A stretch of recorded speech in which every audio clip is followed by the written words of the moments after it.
Und we are live from New York. It's Gamers Health. Actually, it is Saturday night. It's 8:15. I am Erik Tenkar, and this is my lovely wife. Rachel. And I thought that we would cover a few things that apply to Gamers Health in general.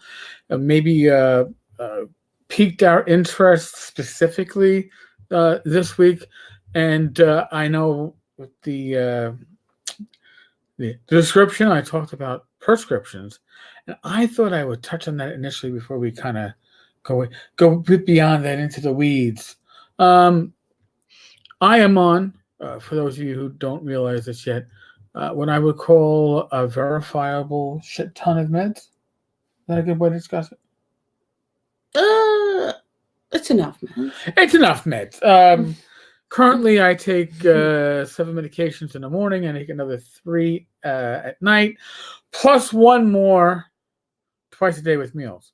So there's a lot of stuff that's on the medication plate. And when you have that much on your medication plate, you got to watch the prices of your medications because that stuff adds up. It certainly does. Quickly. So, for those of you who have stents or have heart issues, you know about Brilinta and Entresto. These are brand name medications. There is no still on patent. Right. There's no generic equivalent. So, just a little like surprise knowledge. If you are paying with insurance, in my case, and my insurance, my prescription insurance actually isn't that bad. I thought it was actually pretty good, especially when I was active. It changed once I retired. The retired benefits are a little bit different. Yes, that is my son. His timing is what I would call impeccable. But in any case, it used to be that generics were basically free if you went through the prescription plan's own delivery service. Generally what it is, if you're taking anything that is a maintenance med, anything that I'm taking that I will take for longer than the initial month or two, it has to go through the prescription insurance's the mail order pharmacy that they run. All right. I thought no harm, no foul. Initially, my Entresto and Brilinta were like great deals, like $25 a month for one and $10 a month for the other. And I was like, holy shit, this is great. And then after 2 months, I had to go through the mail order, and then it became roughly $350. I guess it was it $350 every 90? No. It was $350 for one and like $480 for the other every 90 days. With insurance. Which probably covered jack and shit. Right. In it. Because it's on patent. Right. And their thing is if it's on patent, they pay. Then you don't need it. They pay 30%. Do they even pay that? No, they pay 30%. Oh. Which tells you how fucking expensive this shit is if you're coming off the street. All right. However, both of these companies that put out Brilinta and Entresto put out discount cards. Basically, they say, we know we're fucking you. We'd like to not fuck you so bad where we'll get bad press. So these prescription cards, which by the way, my prescription plan was a pain in the ass in finally accepting this stuff. But once I realized what was going on, because my hospital signed me up initially, but when I had to change over to a different pharmacy, the mail order pharmacy, the discount didn't ride through, and I didn't even know I was getting it. Because listen, I was hospitalized. I didn't pay attention to this shit. So once I got the prescriptions covered by this discount card, one became $25 for a 90-day script, and the other became $10 a month, so $30 for 30 days. For 90 days, I can handle it. Not a big deal. One take on a daily basis, that would be robbery. If it wasn't covered by my prescription plan, but it's not the same prescription plan. This is a different prescription plan that it goes because of I was a city employee.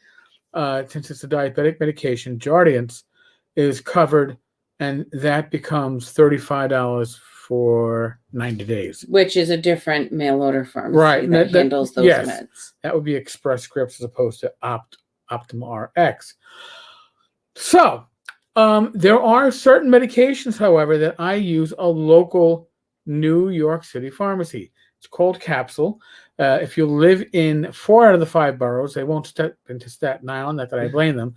They will deliver for free, usually same next day. Great service. If you're going to use them, guess what? They use, Good RX? Mm-hmm. That little coupon service you didn't talk about on TV. You're like, who gives a fuck about that, right? You know, it really does some stuff. It really does some stuff. So, just to let you know, my doctor yesterday, my cardiologist, was like, you know what, your cholesterol is a little high. Your bad cholesterol should be 70 or less. It's at 73. Because and your good cholesterol. No, my bad cholesterol is just a tad high. Good cholesterol you want high, right? You don't want your bad cholesterol to be high. But the number sounds. I was above 70. It was 73. It was just a hairline above. But I thought it was like higher for your bad cholesterol, that it could be like 130 or something. Well, no, I guess he wants me under 70. Okay. So, he said, I want to put you on ezetimibe. Now, ezetimibe actually is a generic form. And ezetimibe is an anti-cholesterol medication that you don't take. Normal cholesterol medication you take at night to prevent your body from producing cholesterol. Ezetimibe you can take anytime during the day. I'll partake with my morning meds because it keeps your intestines from absorbing all the cholesterol from the foods that you eat. He goes, no side effects. It's great. So I'm saying to myself, all right, well, we better put this through my prescription plan's mail order because otherwise I'm going to get fucked a month or two down the line. Okay. And they tell me that's going to be, I think, $75 or $76 for 90 days.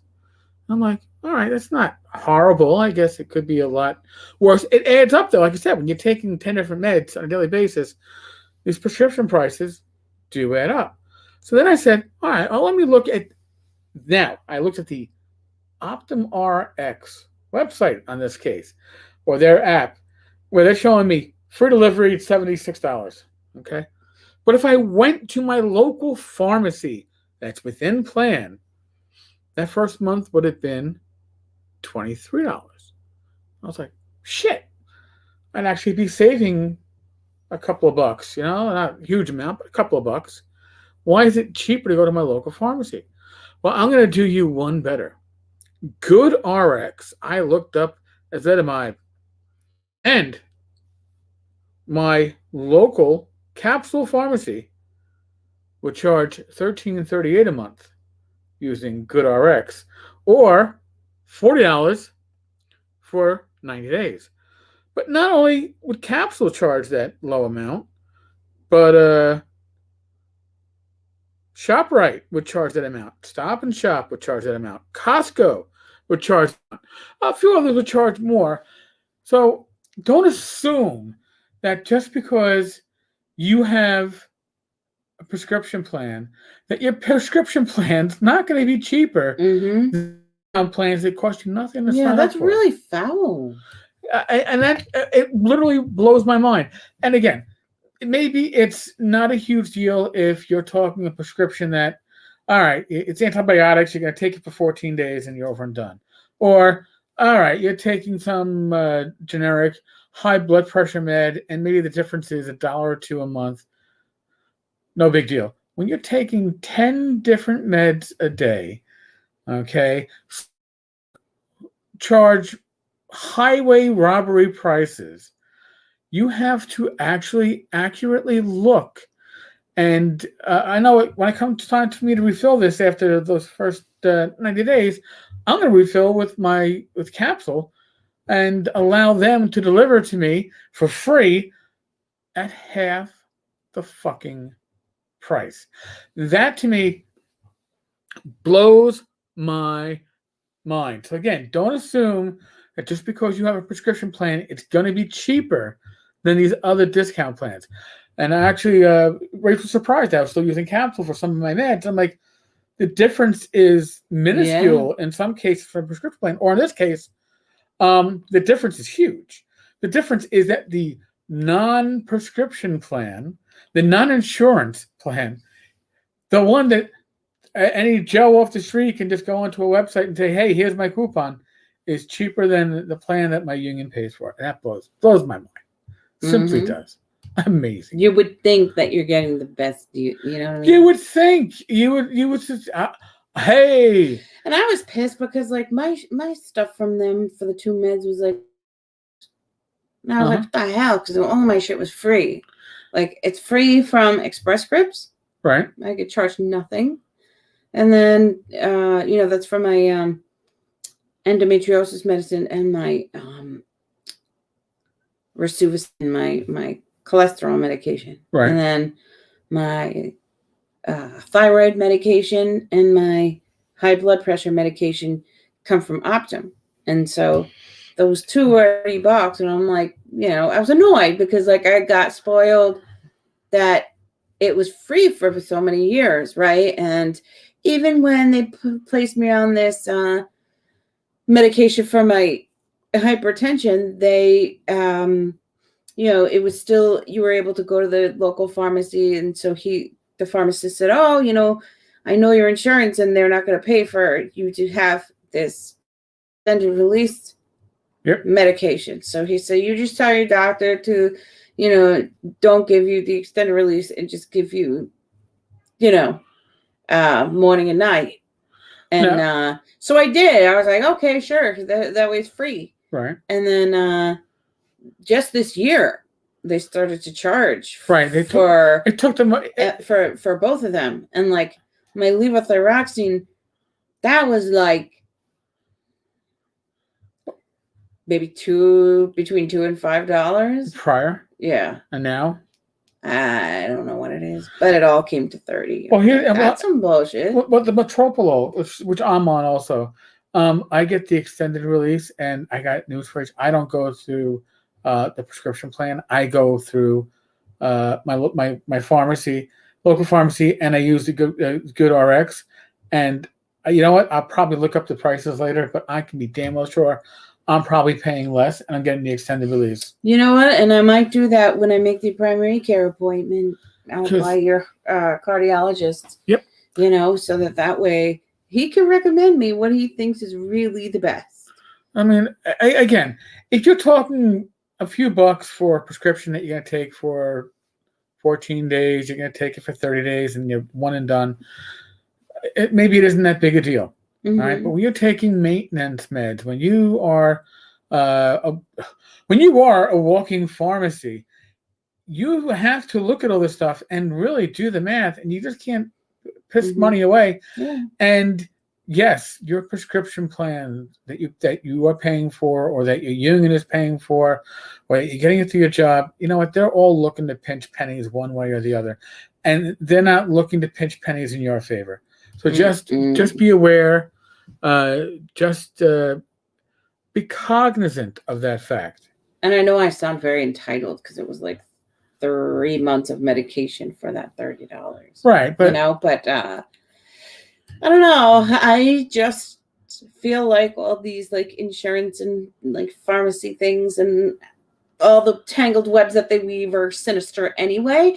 So I tend to feel entitled, and well, you're a bit more wired in as a social worker. You've seen how these how they exploit. Yes. So I mean, remember, you would not be seeing these commercials on TV telling you about the new heart med, the new pulmonary med, the new diabetes medication out there if they weren't fucking making money off it hand over foot. I'm not saying the meds aren't great. You know what? They are. The Jardiance, and thank you. The Jardiance has certainly lowered my blood sugar. I am not complaining whatsoever. Thank you, Lord. However, I am sure that if I had to go through paying through my ass for it as opposed to the $35 I'm paying for Yeah, they 90 showed days. themselves with this medication. Yeah. Shit. I mean, so that is just it's an eye opener. Again, is the difference between $76 and $40 going to make or break me? No. However, could that do that to somebody else? Of course, it could. And if that happened course of 10 medications, instead of saying, oh, well, all right, so I'm paying an extra $35, maybe you're paying an extra $350 every 3 months, an extra $100 a month. Maybe that is your electric bill. Maybe that's a bill that you're going to be short because you didn't properly, dare I say it, plan out your medication purchases.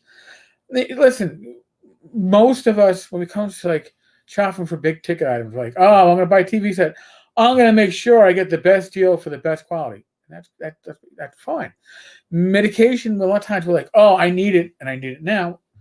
Again, I thought I was saving myself hassle and right through my my prescription plans, mail order pharmacy.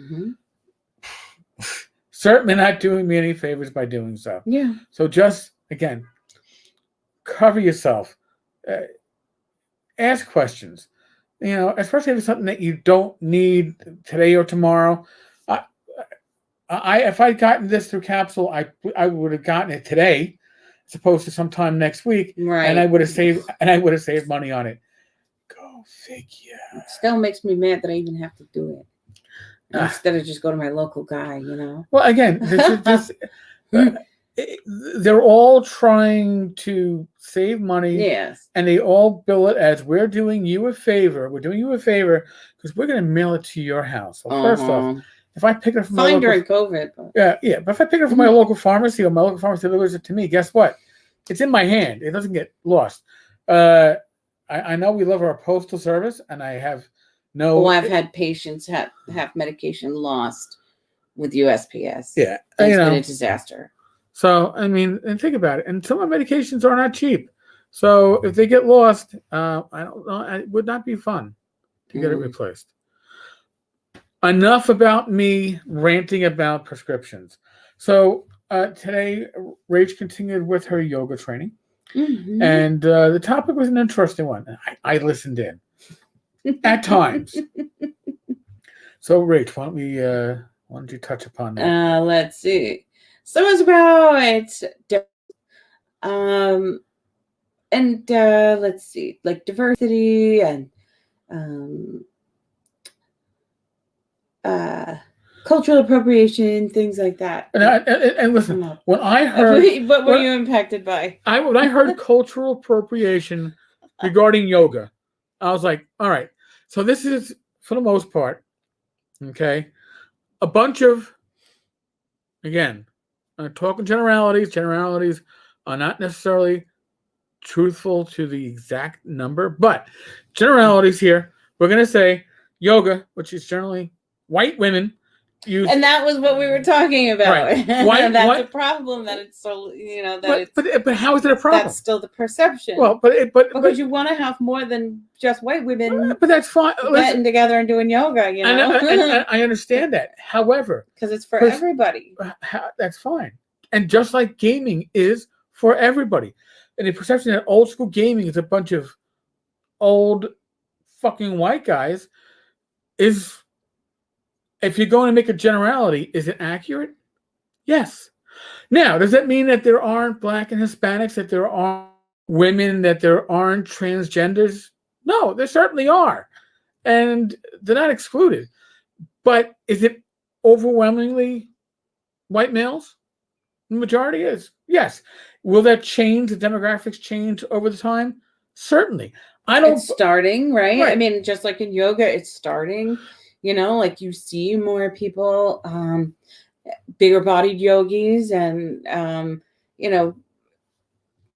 color and, you see it a lot more in the advertising than you used to see it, like in Yoga Journal and things like that. But,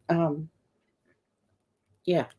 So we spoke a lot about how to foster inclusivity in yoga spaces. Which when I heard the inclusivity, and again, these are words that trigger me, and I have to apologize for that. But I've always been like, if you're not exclusive, right? If you are welcoming to everybody, then aren't Yeah, and you that by was nature being inclusive?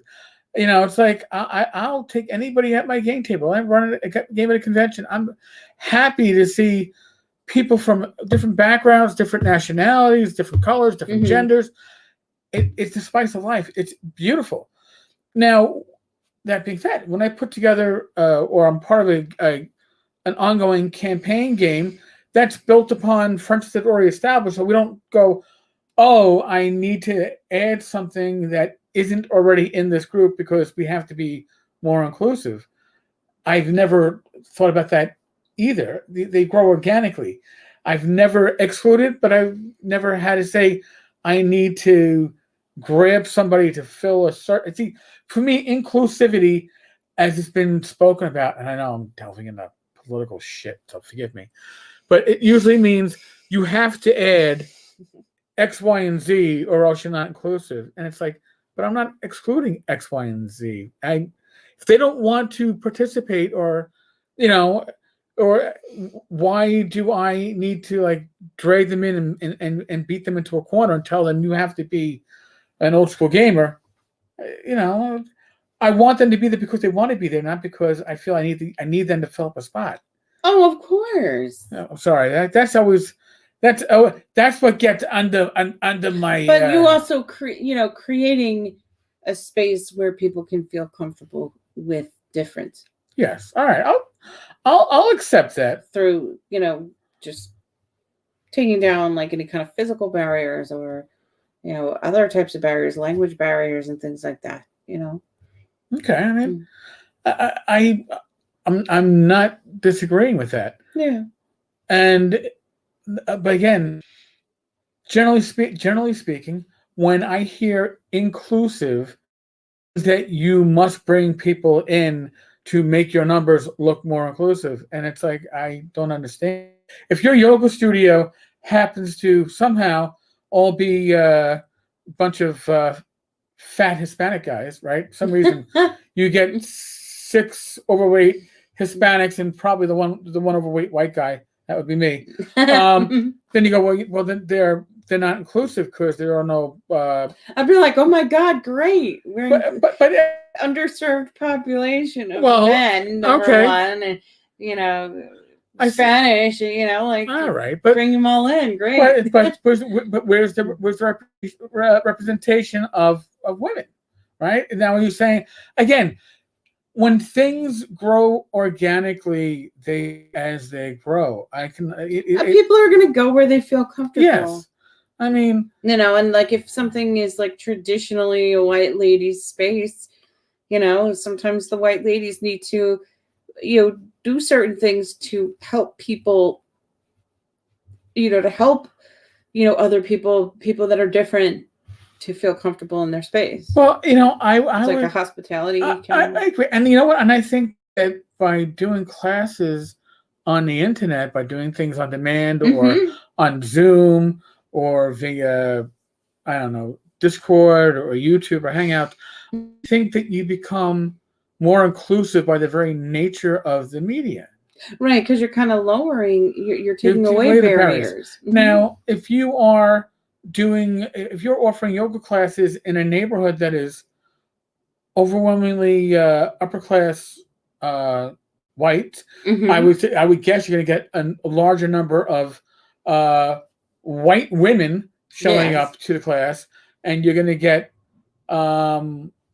less Hispanics and blacks. And if you offered something in a neighborhood that was upper middle class black neighborhood, you're probably going to get, again, more women, because more women tend to do yoga, right? Yeah. I mean, that's just like in general, gaming, or I'll just say old school gaming, which is what I'm generally a member of, tends to skew towards males. Not fully, but that's simply the demographics of it, right? That's what we've had those discussions. So,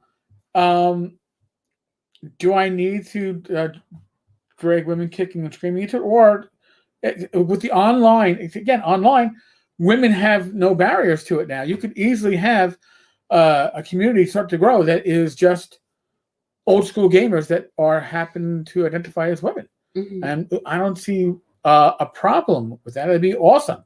I think I think that you see more of this, not exclusivity, but more of the demographics skewing more when it comes to physical spaces, because physical spaces tend to be more geographic in nature. Yeah. Once you get to things like online space, my online gaming groups included Canadians, which is like a whole nother race, right? I mean, they're Canadians.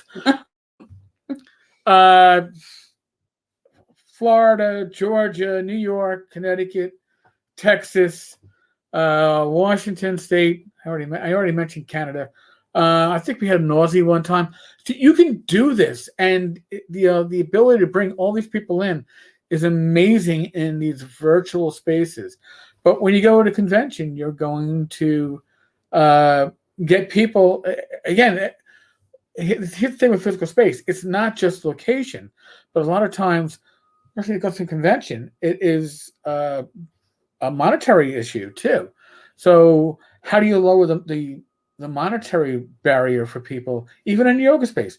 Maybe they can go community classes. Okay, all right. Well, that is true. Karma work, like internships, or like the person, like they'll do the classes, but they'll do some form of work around the studio. Okay, because like that. Because like a lot of people will, like they'll do the cleaning of the studio after at the closing, and then they'll be able to take their classes. The only reason I'm asking is because a physical yoga space costs money. Yeah, you don't. I mean, and you can't have a business with everybody on that, but making room for some people. That's fine. Again, even when it comes to gaming conventions, or when it comes to gaming spots, you have to adjust to not just the realities of your location, but the market. Like I said, maybe if you have a yoga studio, you have enough students that you can pay your rent, pay yourself, pay your instructors, and the insurance, and everything else you got to pay for, and still maybe be able to gift 2 or 3 students with low or free tuition that month. But when it comes down to business, in the end, if the money is tight, the first people you're going to be dumping out of your business is the people that are going for free, which again is why stuff like online lowers that barrier. Whether that barrier is yoga, conventions, gaming in general, finding a group, it's a beautiful thing, and it should be seen as such. Is it the same experience as doing something in person? No, it's a different experience. If you're looking to replicate the in-person experience, you're going to be disappointed, whether it's yoga, whether it's gaming or a convention or any of this stuff. But they both have huge strengths that you can play to, and cost and ease of access for the online venues for this stuff is huge. It's a huge benefit, and one that folks should certainly think about and consider when they do this stuff, because I think it's very game changing. Yes. I mean, we talk about how society is sometimes stratified based upon income levels or racial background, and a lot of times that's because of access. It's access to whatever venue or access to whatever physical social space that these things would be happening in. But with the ability to go online and offer the stuff online, you can really break down all those barriers. And it makes being inclusive as pretty much as simple as not being exclusive, saying all are welcome, and not just saying, "Hey, we need to increase our numbers of." Well, I'm not even gonna say anything because I'll probably somebody will find it that I'm insulting somebody because I'm mentioning somebody specifically. But in yoga, I will say it. We need to increase the numbers of white men. We need to recruit men. You know what? By doing stuff online, any white male that wants to be involved in yoga can do so Hmm. easily. And the same thing goes for gaming, online cons. That just lowers that entry bar so greatly, so easily. So don't look at it and go, "Oh, this online stuff sucks." No, this online stuff is actually pretty good because if we want first steps toward uh, I guess breaking down those last barriers to equality and balancing out, general numbers when it comes, whatever the activity is, it's going to be through online venues, I think. Hmm. Or am I just talking out of my ass?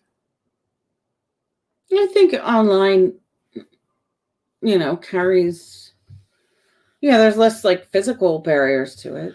No, there's But less monetary barriers to it that too. I think. too, because it's cheaper to Yeah, engage in a yoga class.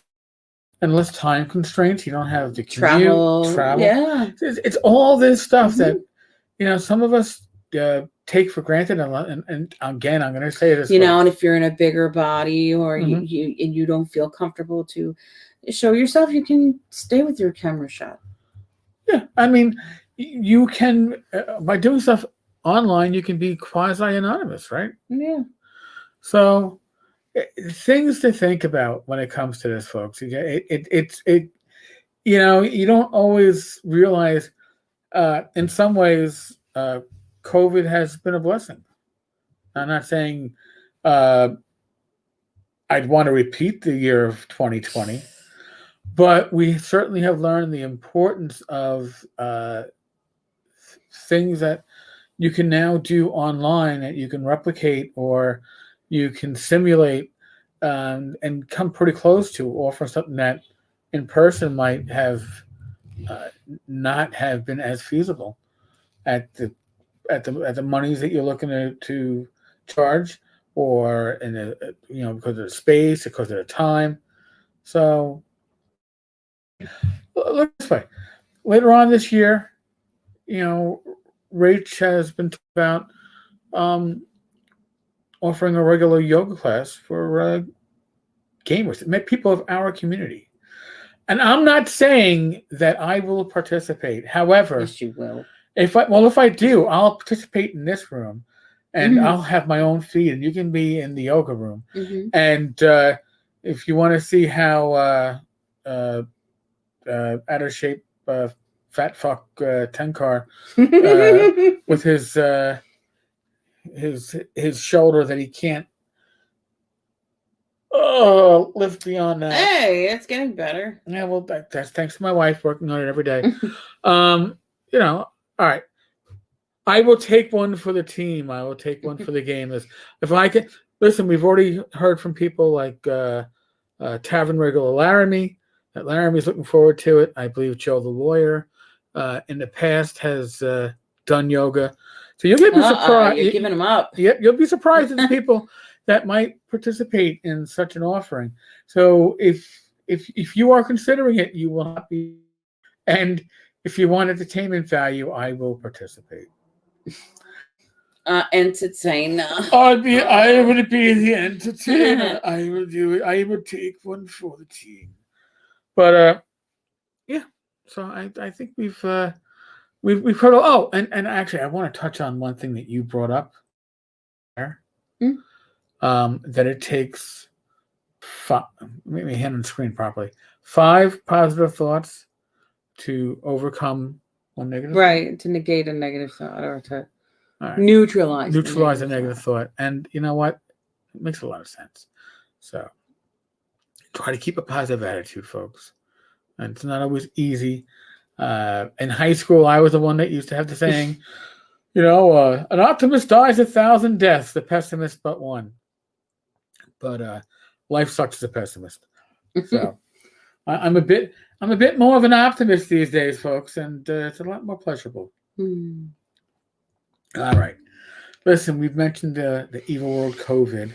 We are still in the midst of the world of COVID, right? What does that mean to you and me and our communities out there? It means that you have to stay safe. All right. So you have to take actions. Use your common sense to keep yourself healthy and safe. Not a medical professional, neither was Rach. But I trust you to use your common sense. Because you can't help others if you yourself are sick and ill. Be safe, be well. God bless. Roll those dice. And knock on wood. God willing. And I know people complain, you shouldn't be knocking on wood in the middle of the podcast. It hurts my ears. I'm sorry, man. You know what's coming, so just cover your ears. I will be back again tomorrow. Folks, thank you so much for listening. Thank you. Really do appreciate it. Oh, by the way, subscribe and like. It helps. Smash that like button. Smash that like. Smash it. Smash it. All right. Thank you, folks. Later.